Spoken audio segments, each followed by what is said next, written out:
하나님 말씀은 베드로전서 5장 5절과 6절 두 절을 공독합니다. 베드로전서 5장 5절과 6절입니다. 같이 합독을 하겠습니다. 젊은 자들아, 이와 같이 장로들에게 순종하고 다 서로 겸손으로 허리를 굽니라.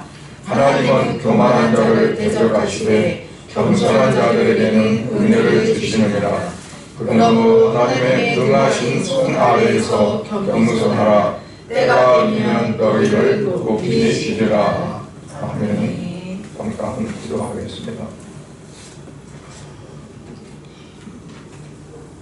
교만한 자를 물리치고 겸손한 자를 부르시며 또한 은혜를 주시고 축복을 약속하신 아버지 하나님, 오늘 이 시간 이제 참으로 말씀을 나눌 때 그 말씀을 마음속에 받아들이고 하나님의 뜻대로 하나님의 원하신 대로 살고자 하는 심령들이 되게 하심으로 아버지 하나님께서 사랑하는 성도들에게 은혜를 베푸시고 또한 모든 삶 속에 하나님이 친히 주관하셔서 아버지의 뜻대로 아버지께서 기뻐하시는 대로 살아갈 수 있는 삶이 되게 해주시기를 원합니다.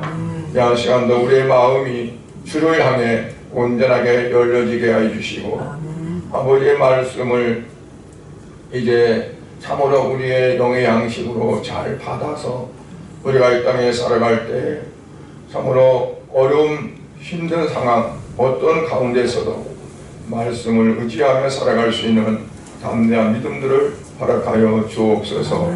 예수 그리스도의 이름으로 기도드리옵나이다. 아멘.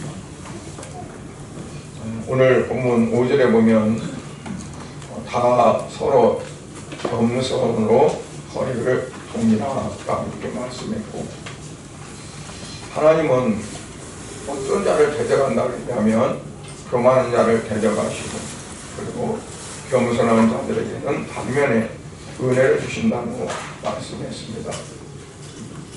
겸손하라고 하는 것은 그 말씀은 모든 면에 있어서 능력 있게 능력으로 살아가기 위해서 꼭 필요한 그러한 말씀이라고 봅니다. 이 말씀을 이제 우리가 문맥적으로 살펴보면 겸손하라는 말은 어떤 뜻이 그 안에 내포되어 있냐면 사명 아래 서로 연합하라. 하나님이 원하시는 뜻을 깨닫고 그리고 그 하나님이 원하신 뜻을 이루기 위해서 내 주장이나 내 생각이나 나의 어떤 방법이나 그러한 것들을 내세우지 말고 오직 하나님의 뜻이 이루어지기 위해서 모든 것들을 다 드려라 하는 그러한 말씀으로 받아들일 수 있습니다. 모든 성도들이 다 똑같은 건 아니죠. 각자 생각은 또 다르고 또 성격도 다르고 또 원하는 것도 다르고 그렇지만 어떻게 그러한 사람들이 같이 하나가 되어서 연합을 할 수 있느냐. 예수님도 하나님 앞에 기도할 때 하나님과 내가 하나이듯이 저들도 우리가 하나 되기 원한다고 말씀했습니다. 그 말은 주님과 연합되어야 된다. 하나님과 예수님이 하나이듯이 우리도 주님과 하나가 되어야지 된다 하는 그러한 말씀을 하신 겁니다. 그러려면 어떻게 되냐면 내가 원하는 어떤 방향, 내가 생각하는 어떤 목적, 그러한 것들이 내 삶에 절실하게 필요한다고 생각되지만 그러나 그것이 주님의 뜻하는 것과 다르다면 과감하게 포기해야 되고, 때로는 내가 원하지 않을지라도 주님이 원하신다면 주님의 원하심 속에 우리가 하나 되어져 가야 된다 하는 것이 이제 오늘 말씀의 중요한 목표라고 보게 됩니다. 먼저 우리가 생각해 볼 것은 뭐냐면 오늘 제목대로 하나님의 갑옷을 입어야 되는데 하나님의 갑옷을 입는다는 것은 무엇으로 가능하냐? 겸손으로 가능하다고 했어요. 그래서 겸손은 우리가 흔히 알기로 사람들 앞에서나 어디에서 정말 내가 머리 숙이고 그리고 나를 나타내지 않고 그냥 뭐든지 맞습니다, 옳습니다 하고 하는 것 자체가 겸손 아니라는 거죠. 그래서 과연 어떤 것이 진정한 겸손이냐 하는 것을 오늘 이제 말씀을 나누려고 합니다. 겸손하자는 것은 나의 뜻이 아니라 또 다른 사람의 뜻도 아니고 온전히 하나님의 뜻을 구하고 그리고 하나님의 사명, 하나님이 주신 사명 그것을 우리가 수행하기 위해서 모든 것들을 다 올인하는 겁니다. 내 건강, 내 지식, 내 지혜 혹은 내게 주신 물질 그 모든 것이 다 하나님이 부르신 그 사명이 무엇인가를 우리가 생각하고 그리고 거기에 다 이제 쏟아 붓는 거라고 볼 수 있어요. 하박국 2장 4절에 보면 말씀합니다. 보라 그의 마음은 교만하며 그 속에서 정직하지 못하나 의인은 그 믿음으로 말미암아 살리라 그랬어요.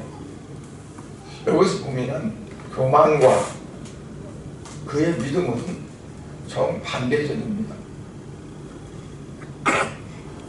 그의 믿음은 뭐냐면 하나님이 주신 사명, 하나님이 주신 소명, 하나님이 주신 나의 갈 길 거기에 맞춰서 이제 모든 그런 삶으로 살아가는 거죠. 그런데 그게 만약 내가 내 안에 내 의지, 내 어떤 내 자긍심 또는 목적 그런 것들이 강하게 작용된다면 하나님이 아무리 원한 갈망이 있을지라도 그것을 받아들이지 않고 그거를 그냥 밀쳐버리게 되는 거죠. 그걸 가리켜서 교만하다라고 오늘 본문은 말씀을 합니다. 사람들한테는 겸손한 모습이 보일지 모르지만 정작 하나님 오실 때 교만하다고 하면은 그거는 하나님께로부터 멀어질 수밖에 없고 하나님과 관계가 없는 그런 삶 속에 살아갈 수 있다는 것을 말씀하는 거예요. 그래서 겸손과 믿음은 함께 갑니다. 하나님 앞에 겸손하면 그 사람은 그 믿음이 더욱더 커져가는 거고 하나님의 말씀에 불신하고 하나님 원하신 뜻에 따르지 않으면 그는 교만하게 되어지는 거예요. 그러니까 우리가 세상에서 말하는 겸손과 교만과는 좀 다릅니다. 무엇이 기준이 되냐면 하나님과의 관계에서 기준이 됩니다. 하나님의 말씀에 적극적이고 그리고 그 말씀 따라 살기를 원하는 그런 삶이 되어진다는 것은 하나님 보실 때 교만한 것이 아니라 겸손하다는 거죠.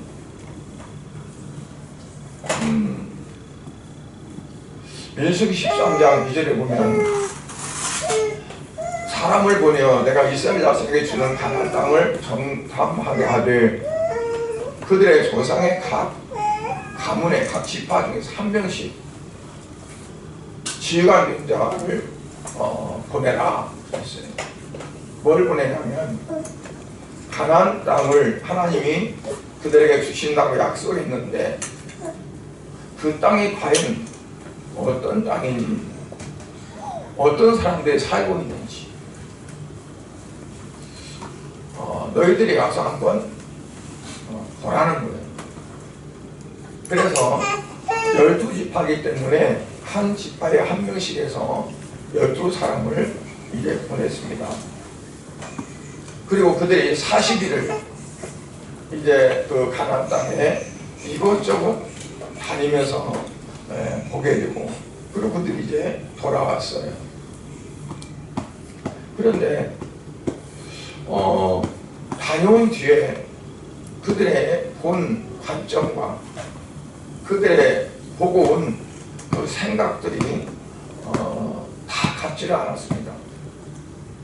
나눠졌어요. 12명이 갔는데 그 중에 10명은 뭐라고 하냐면 그 땅은 우리가 볼 때 참으로 좋은 땅이었다. 젖과 꿀이 흐르는 땅이었고 농사도 잘 되고 정말 모든 것들이 다 풍성한 땅이었다. 그러면서 보라고 우리가 가져온 이 포도를 한번 봐라. 포도 한 송이를 너무 커서 두 사람이 막대기로 그 포도 송이를 빼서 두 사람이 어깨에 메고 왔어요. 얼마나 기름지고 비옥한 땅인지. 이 포도송이가 이렇게 크다. 그러니까 이스라엘 백성들이 그걸 바라보면서 와, 너무 놀라운 거예요. 기대감이 솟구치죠. 근데 나중에 나오는 말이 중요해요. 그러나 우리가 봤을 때 거기에 사는 사람들은 너무 놀랍고 대단한 사람이었다.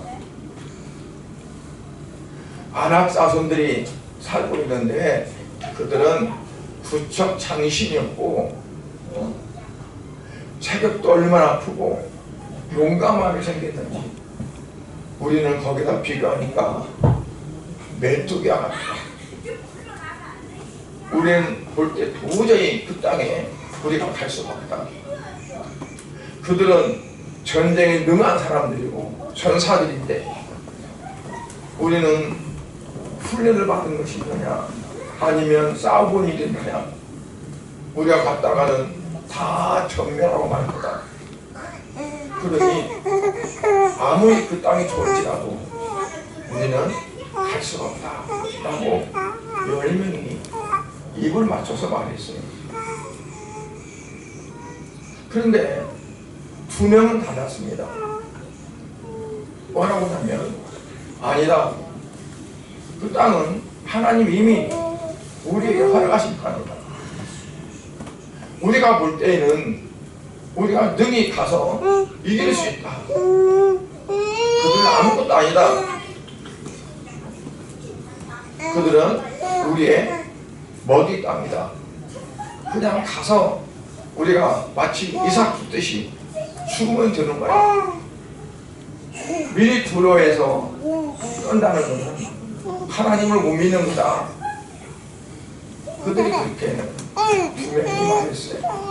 그 2명은 우리가 잘 아는 여호사와 갈렙이.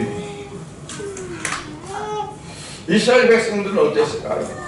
그 상반되는 그 말을 들으면서 누구 말에 어떤 말에 비중을 두고 그리고 그쪽으로 쏠릴까요? 이스라엘 백성들이 볼 때 10명은 볼 때 그들이 하는 말을 보고 야, 저 사람들은 참 겸손한 것 같다. 그러나 2명은 자만하고 오만하고 그리고 자기 주장이 강하고 저 두 사람은 우리가 정말 볼 때 시건방지다. 어떻게 그렇게 과소평가할 수 있고 큰 거 작은 거 대보지도 못하고 그렇게 말할 수 있느냐 라고 생각했었어요. 우리는 좀 더 깊이 생각해야 한다. 만약에 우리가 가서 그들에게 완전히 박살나면 우리 아내는 어떻게 되고 우리 자식들은 어떻게 되느냐, 완전히 개죽음 되는 거 아니냐. 신중하자. 그러면서 그 가나안 땅을 포기하는 것이 오히려 낫다고 그들은 이제 말을 했고요. 민수기 14장 9절부터 10절에 보면은 그 여호수아 갈렙을 돌로 쳐서 죽이려고 그랬어요.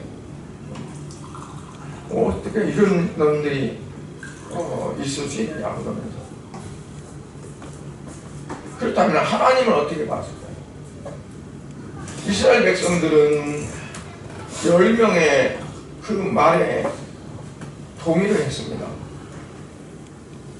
아무리 두 사람들이 그건 아무것도 아니다, 우리가 가기만 하면 된다, 하나님 다 우리에게 주셨다 해도 그거는 아주 교만하고 그리고 방자한 사람들로 취급가 되어버렸어요. 그렇다면 하나님은 그 두 종류의 사람들 가운데 누구 말에 하나님은 낙점을 주셨을까요? 요새 14장 11절에 보니까 하나님께서 말씀하시는데 이 백성이 어느 때까지 나를 멸시하겠느냐, 어느 때까지 나를 믿지 않겠느냐 라고 말씀했어요. 그러니까 무슨 말씀인가요?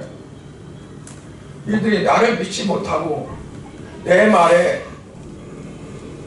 신임을 하지 못하니까 그 백성들을 보고 와가지고 실에 겁먹고 그리고 하나님의 허락한 땅을 그들이 나쁘다고 하고 그리고 들어가지 말자고 한다는 거죠. 이스라엘 백성들이 겸손하다고 생각했던 것은 그 바로 겸손이 아니었던 거죠. 반대로 불신과 교만이었다. 왜냐하면 그들의 계산은 하나님 편에서 본 것이 아니에요. 하나님이 하신다고 전혀 생각하지 않은 거죠. 자신의 지혜와 능력과 어떤 힘, 누가 더 강한가, 그것에 의존해서 바랍니다. 오늘날도 마찬가지라고 볼 수 있어요. 어떤 상황, 어떤 가운데 우리는 뭘 보느냐, 내가 할 수 있는가 없는가, 내가 저 사람보다 어떤 것보다 더 감당할 수 있는 어떤 그량들이 있는가, 그런 걸 통해서 견주어서 할 수 있다 할 수 없다 하지, 하나님이 함께 하시는가 안 하시는가, 하나님이 허락하셨는가 허락하지 않으셨는가, 하나님 편에서 보지 않고 내 편에서 결정한다는 것 자체는 뭐냐면 그게 겸손이 아니고 교만이라는 겁니다.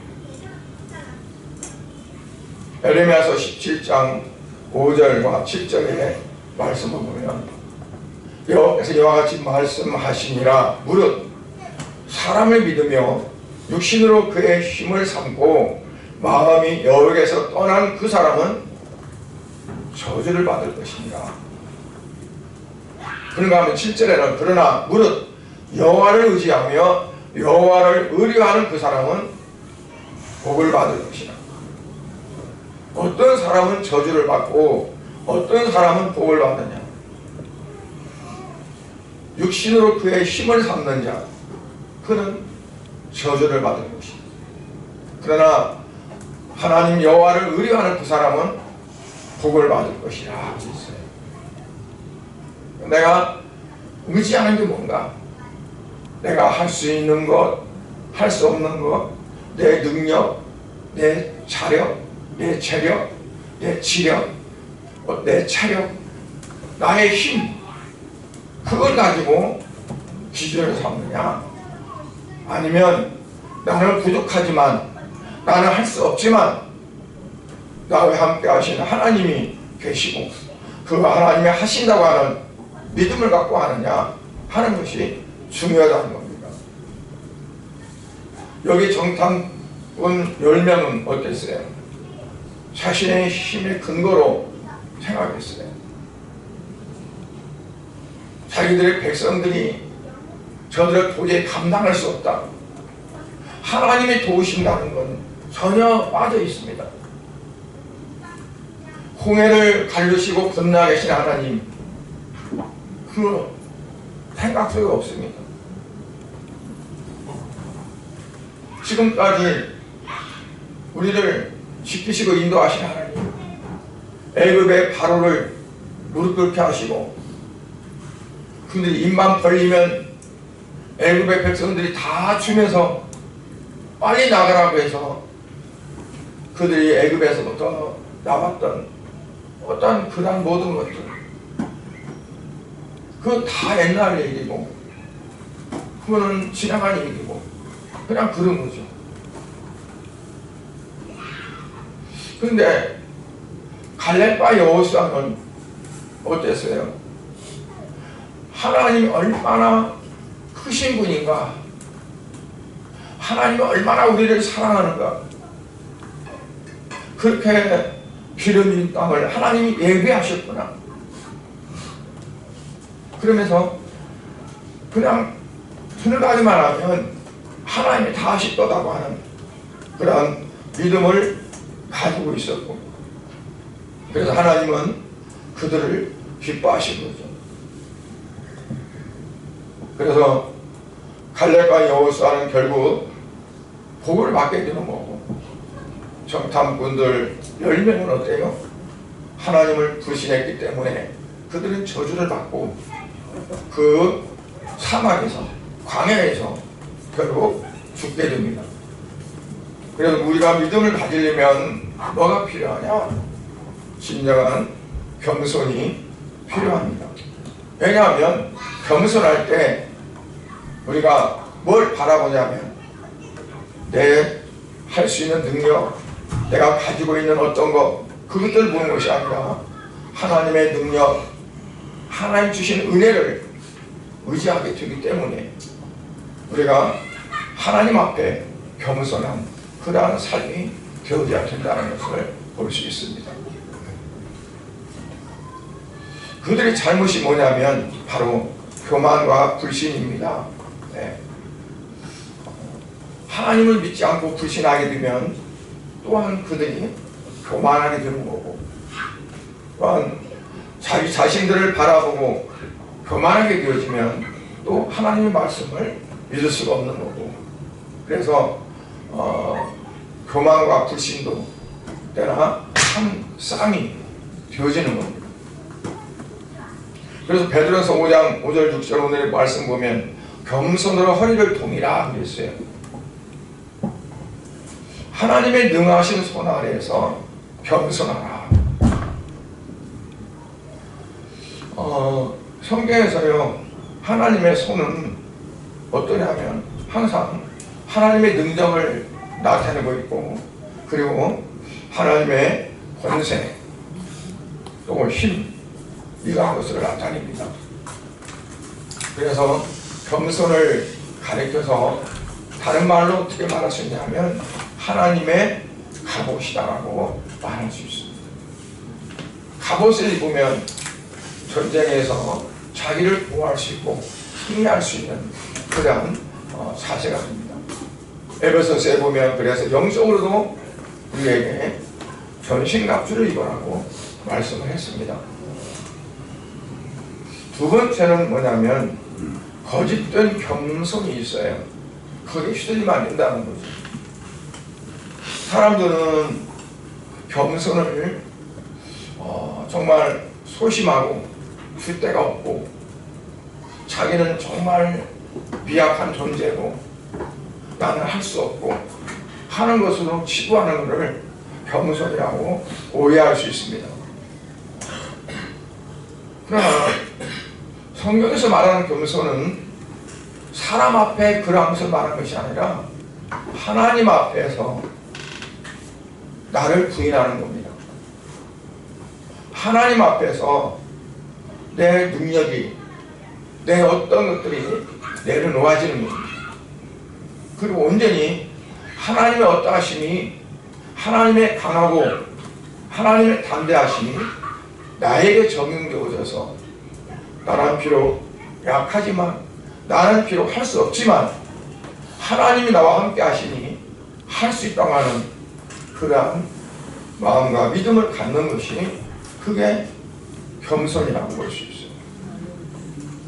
사무엘상 17장에 보면 이스라엘이 블레셋과의 전쟁을 이제 나옵니다.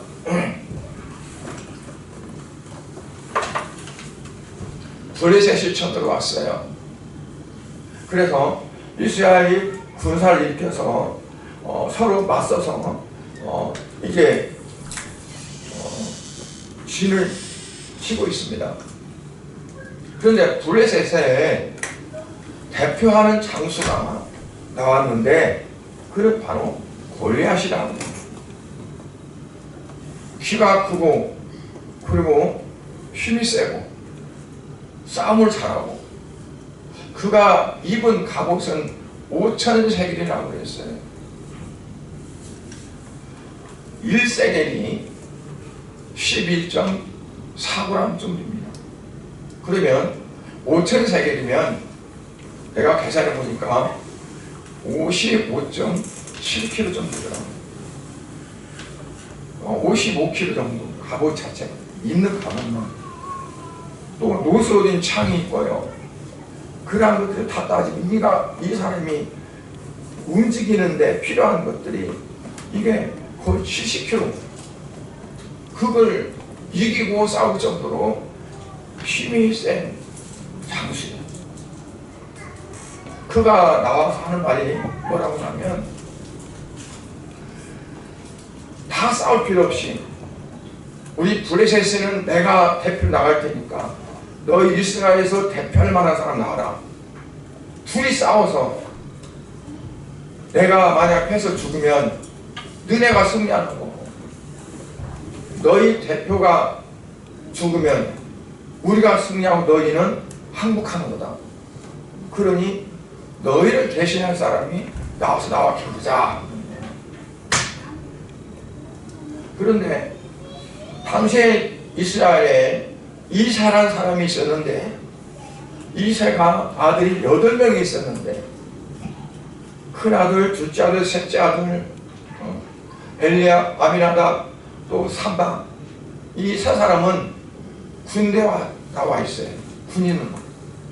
그리고 맨 막내 다윗이 있는데, 이사가 다윗에게 심부름을 시킵니다. 옛날에 그 군대는 도시락도 싸갈 수 있었나 봐요. 막내에게 도시락을 싸주면서 가서 형들에게 배고플 때인데 이거 별미를 했으니까 가서 주라. 그래서 이 다윗이 가지고 왔는데, 그때 마침 그 불에서 장수가 나와서 얼음장을 놓으면서 이스라엘의 그 하나님을 욕보이는 것을 이 다윗이 들었어요. 그래서 그 다른 그 군사들에게 묻습니다. 저기 누구냐? 그러니까 저 사람은 블레셋 장수인데 40일 전부터 한 달 열흘 동안 저렇게 나와가지고 아침 저녁으로 너네 대표 없냐? 나와 싸울, 그렇게도 싸울 놈이 없냐? 그러면서 야, 너네 섬기는 하나님 뭐하는 거냐? 그러면서 하나님을 욕보이고 있다. 그러니까 이 다윗이 화가 나는 거예요. 어찌 저놈들이 하나님을 저렇게 욕되어 있으느냐. 근데 또 말하기를, 누가 나가서 대신 싸우는 사람은 사울왕이 말하기를 그에게 돈을 많이 주고 부자가 되게 해주고, 또 그 딸이 있는데 딸을 사위로 주신다고 하더라. 그러니까 다시 말해봐. 지금 뭘 하겠어요? 뭘 준다고? 아니 돈을 몽땅 주고 사회를 샀는데 그 말을 들었던 어떻게 그 큰 형이 왔던가 그 엘리야이 다윗을 보고 그런 거야. 너는 뭐들을 요구하냐? 꼬맹아, 네가 교만하고 완악한 것을 내가 안다. 너는 어려서부터 지금도 너는 아주 교만한 놈이야. 그러고 핀잔을 주는데 이 다윗은 그 말한 것 없이 그 말을 듣고 그 말을 주고받는 걸 사울왕에게 고한 사람이고 그 사울왕이 다윗을 불러서 이 다윗이 결국은 골리앗과 맞서서 골리앗을 이기게 됩니다. 하나님은 어땠어요? 이 엘리압은 교만하다고 그랬어요. 교만하더라. 그런데 하나님은 뭐라고 말씀했느냐? 사도행전 13장 22절에 보니까 내가 이세 아들을 만나니 내 마음에 맞는 사람이라. 마음에 딱 맞는 사람이다. 내 뜻을 이 다윗을 통해서 다 이루리라 라고 말씀합니다. 왜 이 엘리압은 자기 막내 동생이 와서 그러는데 그 다윗을 가리켜서 교만하다고 했을까요? 완악하다고 했을까요? 엘리압이 생각하는 교만과 하나님께서 말씀하시는 것과는 차이가 났어요. 이 엘리압은 10명의 정탐꾼들이 말한 것과 비슷합니다. 10명의 정탐꾼들은 어떠냐면 자기들의 능력, 자기들의 힘, 자기들의 전력 그것으로 평가했어요. 우리는 감당할 수 없다. 우리는 진다. 그러나 여호사와 갈렙은 하나님의 말씀을 중심으로 봤어요. 하나님께서 분명히 말씀하셨다. 그들을 우리에게 넘겨줬다. 우리에게 줬다. 그러니 그들은 우리 것이다 라고 말합니다. 다윗은 어떻게 그 골리앗을 자기 그 연약한 몸으로 이긴다고 생각했을까요? 하나님, 내가 곰과 사자들과 그 입에서도 하나님이 나를 건져주셨고 하나님이 나를 이기게 하셨는데 분명히 저 골리앗에게서도 하나님 나를 보호하시고 나로 하여금 이기게 할 줄 믿습니다. 그 믿음을 가지고 골리앗도 하나의 연약한 짐승처럼 그렇게 본 거예요. 그러니까 겸손은 뭐냐면 내 어떤 걸 보지 않고 하나님이 함께 하심을, 하나님의 일하시고 하나님의 역사하심을 보면서 거기에 의존하고 그 잣대로 보고 나가는 거예요. 교만은 아무리 내가 말을 조곤조곤히 하고 참으로 내 자세를 낮춰서 말하고 그런다 할지라도 하나님을 의지하지 않고 내 어떤 것을 의지하고 내 능력과 내 힘과 내 어떤 지혜와 내 어떤 재산과 어떤 것들을 의지하고 한다면 그것은 바로 뭘까요? 교만이란 겁니다. 내가 정말 교만한 사람인가 아니면 겸손한 사람인가?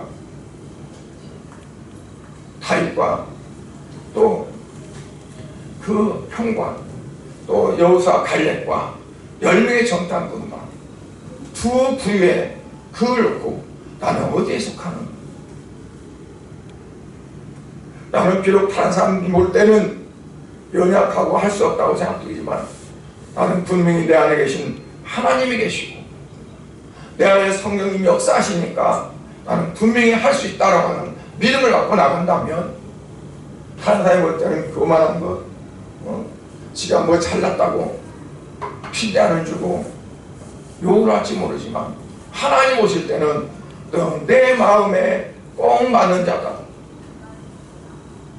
마치 하나님이 다윗을 보고 말씀하는 것처럼 그렇게 말씀할 줄로 믿습니다. 다윗은 하나님의 힘과 하나님의 능하신 손으로 싸우는 것을 마음에 그렸어요. 우리가 하나님 이렇게 해서 이렇게 하실 것이라는 것을 나는 못하지만 내 마음속에 그림을 그리고, 그리고 그것이 이루어지기를 원하고 기도하면서 나아가면 하나님 분명히 금년 한 해에 여러분의 역사하셔서, 나는 비록 할 수 없지만 하나님 아실 것이고, 나는 이룰 수 없는 어떠한 꿈이라고 다른 사람들은 말할지 모르지만 하나님은 분명히 이루게 하실 줄로 믿습니다. 아멘. 나약한 태도, 그것은 겸손과는 거리가 멉니다. 왜냐하면 내 자신의 주안점을 두니까. 나는 아는 것도 적어, 나는 지혜도 모자라, 나는 체력도 부족해. 자기 부족한 것들만 생각했지, 내 뒤에 백그라운드가 계시고 나를 붙잡으시고 나를 이끌어 가시는 전능하신 하나님의 손이 나를 붙들고 계시다는 것을 내가 믿지 못합니다. 어찌 보면은 나는 연약하고, 그래서 어찌 다른 사람이 볼 때는 저 사람은 겸손하다 생각할지 모르지만 하나님 보실 때는 어때요? 하나님 의지하지 않으니까 너는 그만한 자야, 그런다.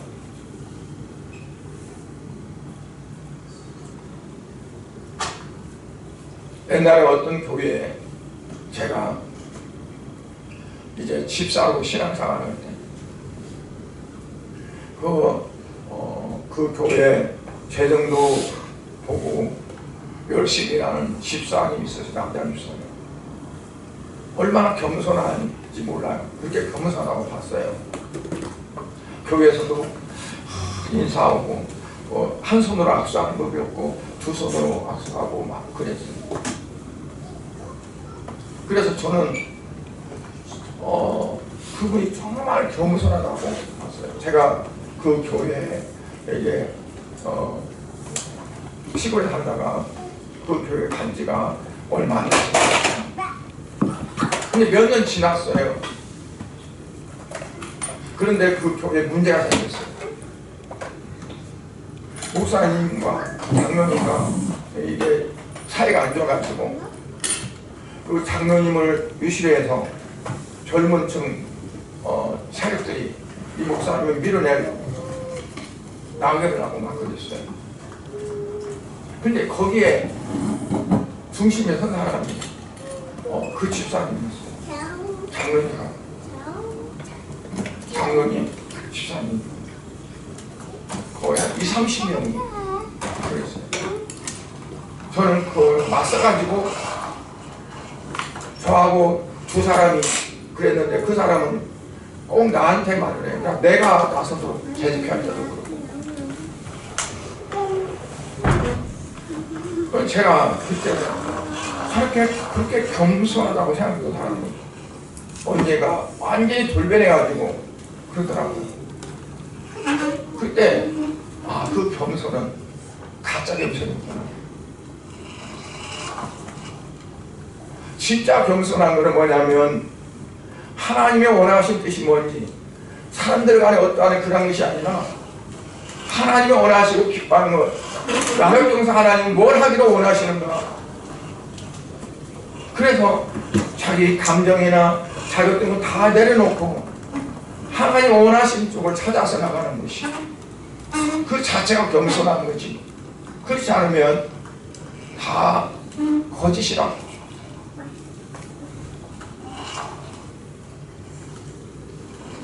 우리는 겸손으로 무장하고 하나님의 능하신 손 아래 진짜 들어가는가. 겉으로는 겸손하지만 여전히 내 힘으로, 자신의 힘으로 행하고 있는가. 한번 내 자신을 볼 수 시작한다는 겁니다. 겸손한 마음은 스스로 지혜가 있다고 하지 않습니까? 나는 지혜롭지 않아. 그러나 이제 주께서 원하시니까, 주께서 나와 함께 하시니까 항상 내 주님이 계시고 성령이 역사하신다는 것을 믿고 거기 따라 가는 거죠. 사문 3장 34절에 보면 이런 말씀이에요. 진실로 거만한 자를 비웃으시며 겸손한 자에게 은혜를 베푸시나니. 시편 19편 9절 상반절은 여호와를 경외하는 도는 정결하여 영원까지 이른다고 말씀했어요. 하나님을 경외하심, 또는 하나님을 경외하는 자체가 믿음이라고 할 때 그 믿음 있는 사람은 겸손하게 됩니다. 그래서 하나님을 경외하고 그를 따라가는 믿음, 그리고 그 믿음 안에 겸손, 이 세 가지를 가르쳐서 이제 끊지지 않는 어떠한 상류수가 같다, 이렇게 말할 수가 있습니다. 우리 참된 겸손과 교만에 대해서 우리가 다시 한번 생각해보고, 혹시라도 우리가 지금까지 잘못 알았다면 진정한 겸손한 삶을 되기 위해서 우리가 힘쓰게 했으므로 하나님께서 기뻐하시고, 하나님께서 내가 너를 만나니 내 마음에 꼭 맞다고 하는 그러한 말씀이 있기를 원합니다. 이사야서 29장 18절 중반에 보니까 겸손한 자에게 여호와로 말미암아 기쁨이 더하겠고 그랬어요. 겸손한 자에게 하나님 여호와로 말미암아 기쁨이 더한다.